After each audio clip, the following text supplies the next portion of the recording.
주님과 함께하는 교회에서 보내드리는 이른 아침 햇살 받기 프로그램입니다. 이 시간을 통해 하나님의 말씀에 나를 비춰보며 나 자신을 성찰하는 시간이 되시길 바랍니다.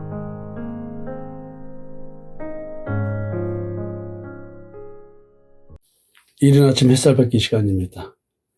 어제 말씀에 이어서 르호보암과 관련된 이야기를 하려고 합니다. 어제 마지막 부분에 다윗, 솔로몬, 르호보암을 이으는 왕의 계보를 통해서 왜 다윗은 아들과 손자에게 신앙적 모범을 보이지 못했을까, 이 얘기를 간단하게 얘기를 하면서 마무리 지었습니다. 좀 더 이 얘기를 하면서 다른 관점의 이야기를 해보려고 합니다. 다윗은 참 복잡한 가족관계를 갖고 있습니다. 요즘 시대야 특별히 중동 지역을 빼놓고는 일부 다처제로 살아가지는 않죠. 일부 일처제죠. 그렇지만 세상사가 꼭 그렇게만 되지는 않죠. 일부 일처제이기 때문에 도리어 가정적 불화가 더 심할 수도 있고요. 또 불륜이다 뭐다 해서 가정이 깨지기도 하고, 또 부부간에 합의하에 이혼하는 경우도 있고, 여러 가지로 가정 내에서 자녀들이 부모로 인한 신앙교육을 받는 것이 그리 쉽지는 않은 것 같습니다. 또 무난한 부부관계 속에서 자란 아이들일지라도 경제적인 문제라든가, 그 다음에 부모의 비인격적인 어떤 삶의 태도가 이렇게 있다고 한다면, 부모가 아무리 신앙적으로 올바른 신앙을 한다 할지라도 그런 문제 때문에 자식들은 부모의 신앙을 별로 닮으려고 하지는 않을 것입니다. 주변에서 보면 자녀들이 부모의 신앙을 따르는 것, 전수되는 것, 가만히 놓고 보면 어려운 가운데 자녀 교육이 있었던 사람들, 또 평범하고 또 여유가 있는 집안일지라도 하나님과 인격적 교제가 있는, 예수와의 인격적 교류가 있는 신앙생활을 하면서 그 체험적 신앙이 성경적인 내용을 바탕으로 해서 자식들에게 전수가 된다면 아마 신앙을 올바로 세대 전수되지 않을까, 전수받지 않을까, 이런 생각을 해봅니다. 근데 다윗은 지금 몇 번 말씀드렸지만 가족 체계 내에서 아버지의 신앙이 자식들에게 올바로 전수되기는 굉장히 어려웠던 것을 바라볼 수가 있습니다. 또 왕의 신분이면서도 가족들을 불러놓고 자기와 하나님과의 관계에 대해서 자식들에게 어떻게 교육했다는 얘기는 없습니다. 도리어 열왕기상 2장을 보면 다윗의 유언은 신앙에 대한 당부라기보다 정치적 당부 중심의 표현들로 기록되어 있습니다. 다윗은 하나님을 사랑하였지만 자기가 만난 하나님, 자기가 만난 예수 그리스도를 자식들에게 또는 주변 사람들에게 가르친 흔적은 그리 많지가 않습니다. 의외로 자기의 신앙 고백 위주의 시편이었습니다. 가만히 이 세 왕을 보면, 다윗, 솔로몬, 르호보암을 보면 참으로 아버지 다윗의 수고로 솔로몬은 엄청난 평화와 번영의 시대를 누립니다. 그러니 르호보암조차도 솔로몬이 더 이루어놓은 평화와 번영을 누리는 왕이 되었지만 도리어 10지파는 뺏기고 겨우 2지파만 남유다에서 왕노릇하는 그런 상황이 되었습니다. 그 엄청난 평화와 번영, 부귀영화를 다 놓쳐버렸습니다. 솔로몬은 하나님이 주신 지혜의 근본이 하나님을 경외하는 것이라고 말을 했음에도 불구하고 그렇지를 못했습니다. 성공을 위한 지혜였습니다. 하나님을 믿는, 하나님께 제사 지내는 그 모든 것도 자기의 왕권을 강화하고 주변 국가에 내가 이런 왕이야 라는 자기를 드러내는 그런 왕권 확립에 쓴 신앙이었습니다. 자, 그래서 참으로 르호보암조차도 결국은 정치적 안정을 이루고 또 자기의 왕권을 공고히 하고 했지만 신앙이라는 측면에서 결국은 전부 다 솔로몬도 자기 때에는 폐위가 되지 않았지만 아들 때에 가서 나라가 찢어지는 이런 결과를 가져오는 것, 결국 하나님이 아닌 다른 신을 섬긴 우상을 숭배한 결과였습니다. 가만히 생각해 보면 요즘도 마찬가지죠. 우리가 신앙생활하는 부모 그리고 자식이 있습니다. 신앙은 세습이 아니라 전수입니다. 다윗의 신앙은 위대했습니다. 그러나 그가 자기 자녀들에게 또는 자기 원부인이든 첩이든 자기와 관계된 가정 속에서 자기의 신앙을 전수하는 방법은 부재했습니다.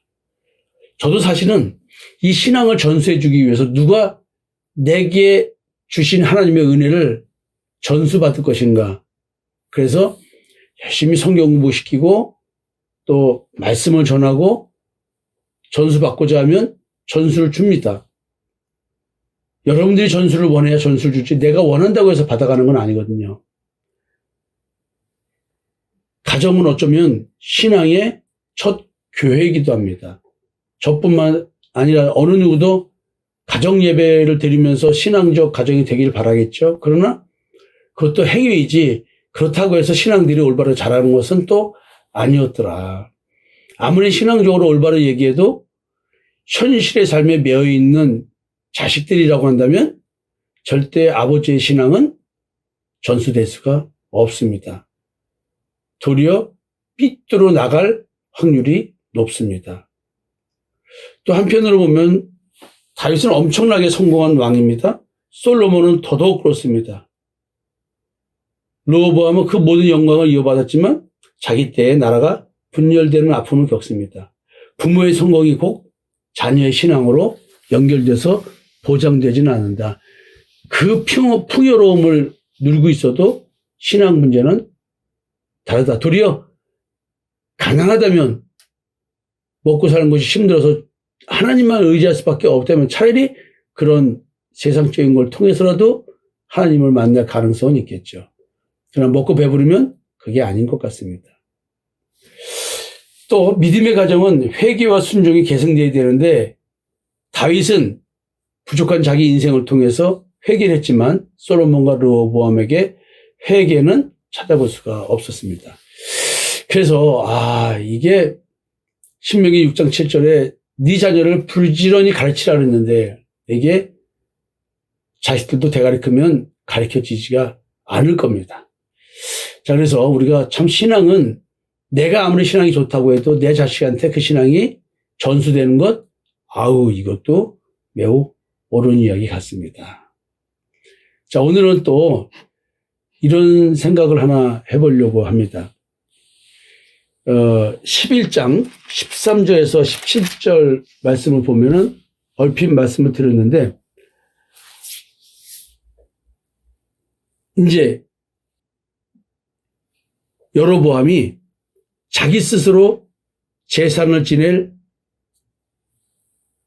신당을 만들어 놓고 거기서 제사를 지냅니다. 숫송아지를 만들어 놓고 송아지 우상을 만들어 놓고 너희들 예루살렘 가서 제사 지내지 마라. 여기서 제사 지내라. 왜냐면 이스라엘 전통이 예루살렘에서 하나님께 제사를 드리니까 남유다 가서 북이스라엘 사람들이 제사를 지내야 되는 거예요. 그러니까 정치적으로 굉장히 여로보암은 위기에 몰리게 되어 있죠. 그래서 여로보암은 별도의 신앙생활을 할 수 있도록 조치를 취합니다. 그래서 제사장들을 다 폐위시켰습니다. 해임시켰습니다. 그래서 예루살렘으로 그들이 찾아옵니다. 이스라엘 모든 지파 중에 마음을 굳게 하여 이스라엘 하나님 여호와를 찾는 자들이 레위 사람들을 따라 예루살렘에 이르러 그들의 조상이 하나님 여호와께 제사하고자 한지라 이렇게 얘기를 합니다. 근데 이들은 이런 마음을 가지고 3년 동안 다윗과 솔로몬의 길로 행하였습니다. 그러면 르호보암이 이와 같은 일들을 통해서 여로보암과 그의 아들들이 그들을 해임하여 여호와께 제사장의 직분을 행하지 못하게 해서 남유다로 찾아온 이들, 제사장뿐만 아니라 그를 따르는 자들, 그들을 결속시켜서 신앙적인 성숙함 속에서 예루살렘 성전이 있으니까 그 속에서 뭔가 하나님과의 관계를 더 돈독해야 되는데 이런 축복을 르호보암에게 주었음에도 불구하고 르호보암이 이것을 제대로 활용하지 못했습니다. 그래서 저는 어떤 생각을 하냐면 성전을 찾아온 자들의 마음으로 유다가 강성해졌는데 결국 신앙적 문제로 하나님의 진노를 받습니다. 애굽왕이 공격하는, 애굽왕의 침략을 받는 이런 일을 당했습니다. 왜 르호보암이 이런 문제를 통해서 신앙의 문제를 해결하지 못했을까? 왜냐하면 결국 하나님께 마음을 세우지 않아서, 굳세지지 않아서 하나님이 그랬는데, 율법을 버려서, 왕의 율법을 버려서 하나님의 징계가 그렇게 왔는데, 징벌이 왔는데, 진노가 왔는데, 지금 르호보암이 이렇게 크게 된 것은 이런 자들 때문에, 북이스라엘에서 쫓겨난 자들 때문에 이렇게 부흥하게 되고 나라가 결속이 됐는데, 그러면 왜 신앙적으로 더 강해지지 못했을까? 신앙적으로 약화가 돼서 율법을 준수하지 않아서 하나님의 그 징계를 받는, 하나님의 진노를 받는, 참 안타깝다는 얘기죠. 신앙의 중심을 떠난 자들, 우상숭배를 떠나서 남유다를 찾아왔는데 신앙적으로 강해지고 그래서 또 정치적 군사적으로 안정되었는데 그래서 다윗과 솔로몬의 길로 겨우 3년을 지냅니다. 이 시간이 남유다의 부흥과 안정의 시기였습니다.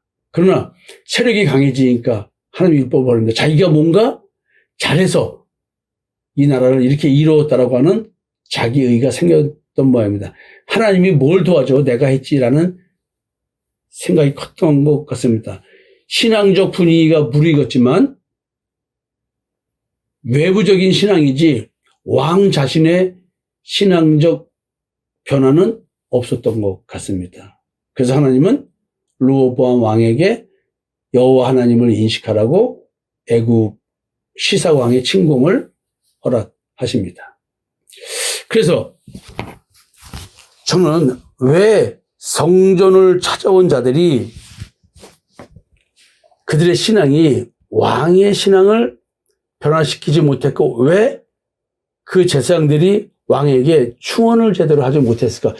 그 제사장들이 왕에게 르호보암 왕에게 충언했다는 말이 보이지를 않습니다. 자기들은 마음을 굳게 하여 여호와를 찾았는데 왜 왕이 여호와를 찾도록 못했을까? 르호보암 왕은 그들을 받아들였을 뿐이지 그들과 그들의 신앙과 함께하는 자기의 내면적 신앙으로 삼지를 않았습니다. 도리어 르호보암 왕은 종교적 부흥의 수혜자였지 주도자도 아니었고 신앙 자체도 아니었습니다.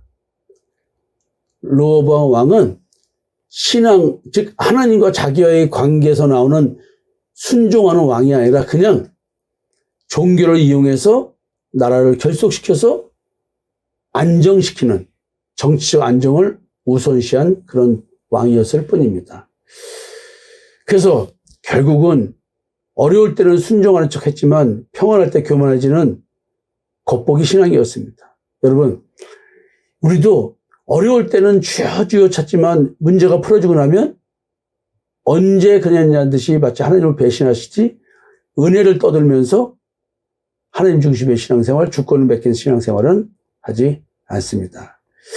그래서 이제 이런 그 르호보암 왕이 기회를 가졌었는데 기회를 잃어버립니다. 그래서 여러분들에게 엄마가 암몬 여인이라 르호보암은 하나님의 말씀보다 자기의 정치적 또 솔로몬이 워낙 우상 숭배를 했으니까 그냥 왕권을 유지하는 데에 더 치중하지 않았다. 그래서 하나님에 대한 신앙적 감수성은 무뎌져 있어서 백성들의 신앙의 열정이 왕에게 전달될 수 없지 않았을까 이런 생각이 듭니다. 그래서 저는 왜 이렇게 하나님을 찾는 자들이 자기 나라에게 와서 나라를 굳건히 해주는데 보탬이 됐음에도 불구하고 본인은 정작 하나님께 징계를 받는 진노의 대상이 되는 이렇게 되었을까 이런 생각을 하면서 이런 말씀을 드립니다. 여러분들도 주변에 올바른 신앙을 가진 사람들이 몇 명씩 있을 것입니다. 그럼 여러분들이 그런 신앙인과 교제를 통해서 여러분들의 신앙이 올바른 길을 가야 되는데 올바른 길을 못 가고 있다고 한다면 르호보암이 악을 향한 것처럼 여러분들의 마음이 하나님을 구하는 마음이 굳게 하지 않아서 즉 오직 믿음으로 예수 그리스도의 십자가의 대속을 믿는 믿음으로 하나님을 찾지 않았다. 이게 약했다라고 생각하시면서 마음을 하나님 앞에 바로 세우는 그런 하루가 되었으면 좋겠습니다. 감사합니다.